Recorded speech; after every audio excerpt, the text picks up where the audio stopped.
పశుపాలకుడు పశువులు పాలించినోడు కూడా యముడవుతున్నాడు. ఈసారి పశువులకి ఏం బాగాలేదు. పశుపీడ, అతివృష్టి, పశువులకు రోగాలు, సస్యహాని. ఇది మాత్రం జగన్ లగ్న వర్ష లగ్న పరిశీలించగా 17 దేశాల నగరాలను ప్రతినిధులు చేస్తారు. మరియు రవి రాజగుడ చేత ప్రభుత్వాలు సుస్థిరతను సాధిస్తారు. ఉత్తర భాగమున మహావృష్టి, దక్షిణమున భయాలు పెరుగును. గురువు ఇబ్బందులను అధిగమింపజేయును.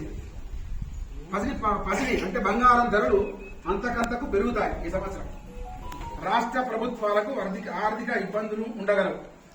సంపదల కంటే అప్పులు పెరుగును. ఉత్పాదకతను పెంచాలి. ప్రజలను సోమరులను చేయరాదు. అవినీతి పరులకు గడ్డు కాలం. ఈ సంవత్సరం గురుముడం అంటే వచ్చే నెల జ్యేష్ఠ మాసం నుంచి 8వ తారీఖు అంటే మృగశిర కార్తె నుంచి 8వ తారీఖు 6వ నెల 2025